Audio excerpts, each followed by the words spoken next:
les sentiers du bonheur.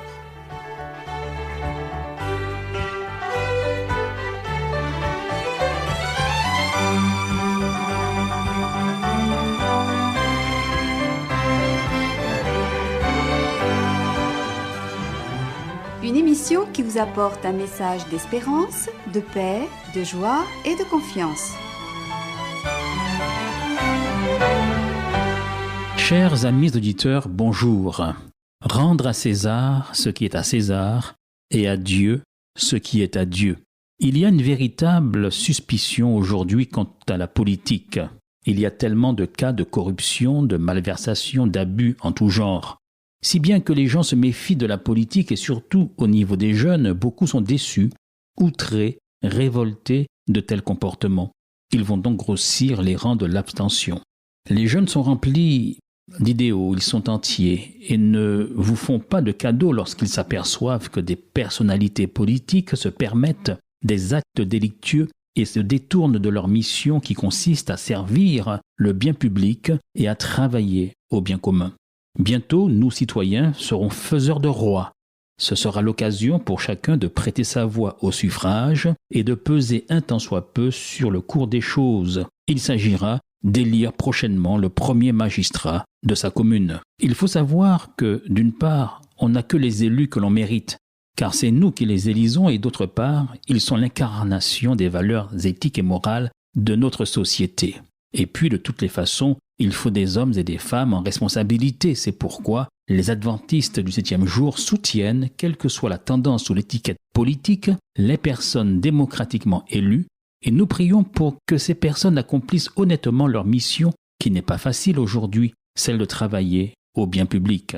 Le chrétien, s'il ne peut être partisan à cause des limites qu'il reconnaît à l'action politique, mêlée tour à tour de grandeur et de misère, il ne peut cependant s'en désintéresser. Il ne peut s'en détourner. Il ne peut que soutenir le candidat qui est le plus à même d'incarner des valeurs conformes à l'enseignement biblique ou celui ou celle qui a fait montre par le passé de ses compétences à gérer les affaires publiques, en l'occurrence les affaires de la commune. Le chrétien est favorable à la laïcité, une laïcité bien comprise, pas celle instrumentalisée, chargée d'arrière-pensées politiciennes. Et nous pensons qu'il faudrait non pas seulement séparer l'un de l'autre et donner à César ce qui est à César et à Dieu ce qui est à Dieu, ce qui ne signifie pas pour nous qu'il faille exclure le religieux, le bannir et le rendre invisible, lui ôter toute possibilité d'expression. Ce serait du reste faire preuve là d'anticléricalisme primaire, ce que défendent les laïcards qui donnent dans le laïcisme. Ils voient rouge dès qu'il y a la moindre allusion aux religieux. Nous sommes pour une laïcité ouverte qui reconnaît une sphère dévolue à l'État et une autre aux églises, chacun ayant son domaine de légitimité, mais sans toutefois s'ignorer ni vouloir la domination de l'un sur l'autre. Si on en revient à la définition de la laïcité telle que l'ont voulu les pères fondateurs de la laïcité en 1905, il s'agissait de mettre fin à l'hégémonie de l'Église romaine toute puissante, trônant en situation de monopole quant à l'offre religieuse et pesant sur les consciences et empiétant sur les libertés. Il s'agissait donc au départ, en fondant la laïcité, de permettre à chacun d'avoir la liberté de penser, la liberté de conscience, la liberté de culte, chacun étant libre de croire ou de ne pas croire. Et selon la Constitution française, chacun devrait pouvoir avoir la liberté d'exprimer ses croyances, de pouvoir les partager, de pouvoir se réunir, de pouvoir pratiquer le culte de son choix. La seule restriction portant sur ce qui pourrait être une atteinte à l'ordre public. Le but était d'offrir à tous les mêmes services publics, les mêmes libertés d'expression de ses opinions et de ses convictions.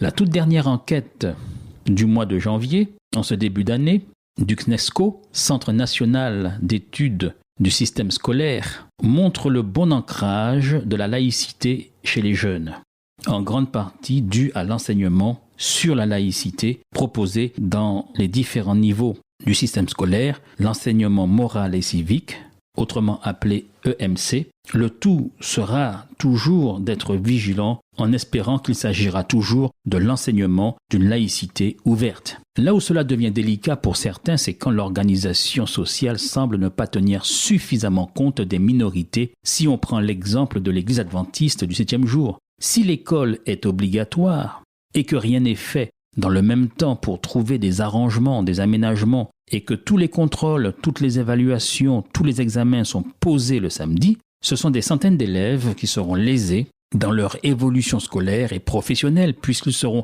empêchés, de fait, de passer leurs examens au prétexte que c'est la loi, que c'est le règlement intérieur de l'établissement et on leur avancera que c'est comme ça parce que c'est la laïcité. Désolé, ce n'est pas là l'esprit de la loi qui ne peut sans se contredire, sans s'opposer à son but initial qui est de mettre chacun en position d'égalité quelles que soient ses croyances. Pour la majorité, c'est le dimanche qui est le jour de culte. Mais pour une minorité, telle que les adventistes du 7e jour, c'est le samedi, et c'est biblique en plus.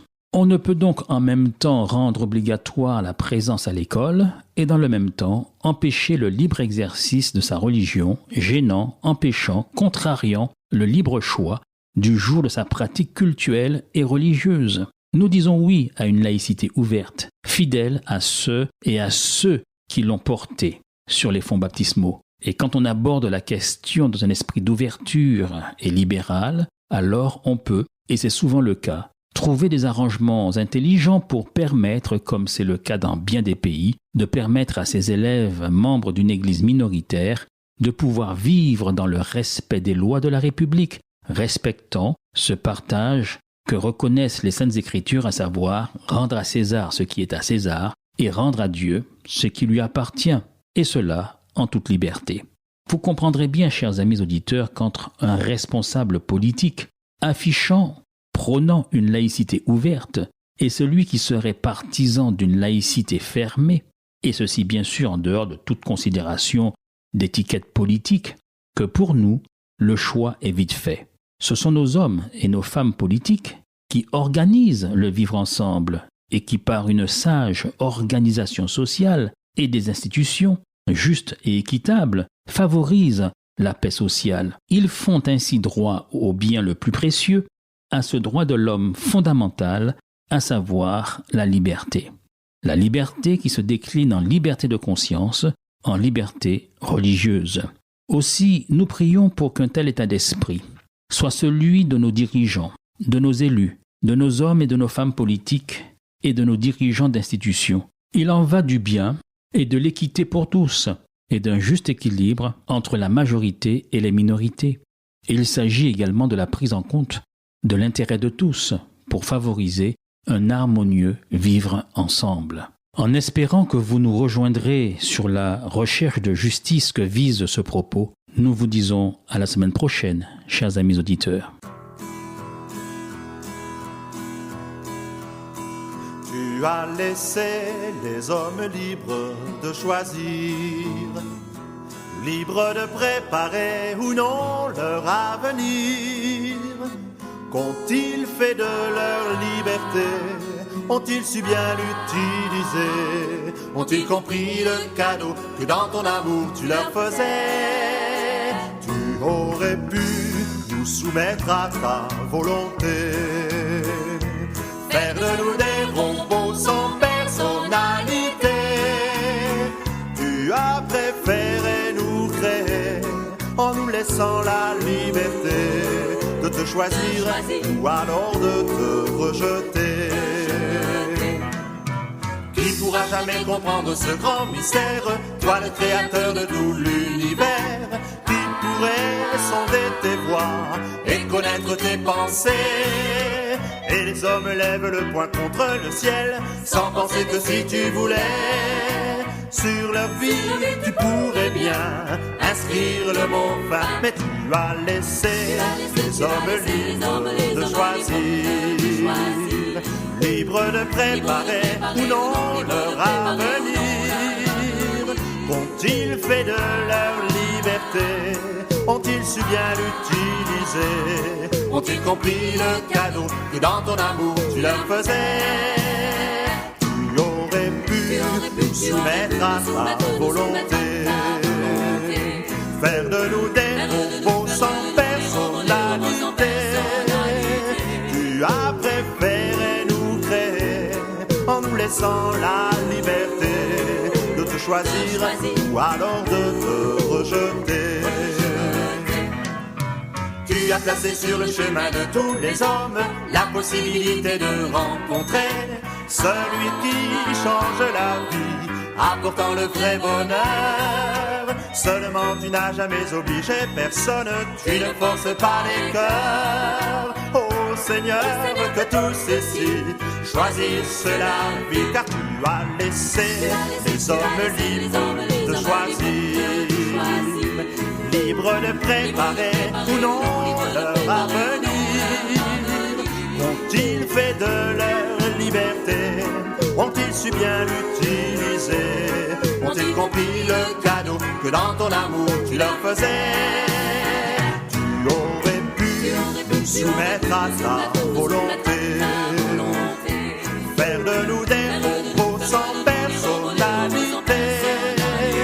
Tu as préféré nous créer en nous laissant la liberté de te choisir ou alors de te rejeter.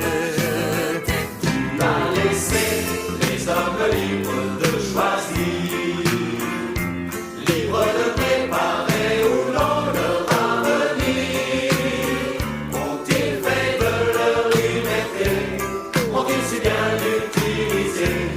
Ont-ils compris le cadeau que dans ton amour tu leur faisais?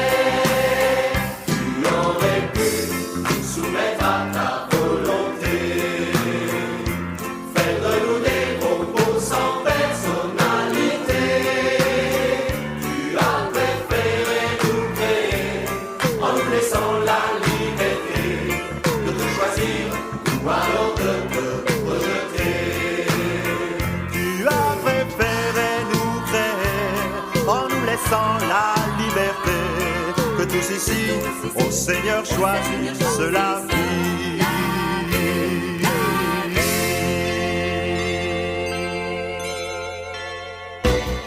C'était votre émission hebdomadaire, Les Sentiers du Bonheur.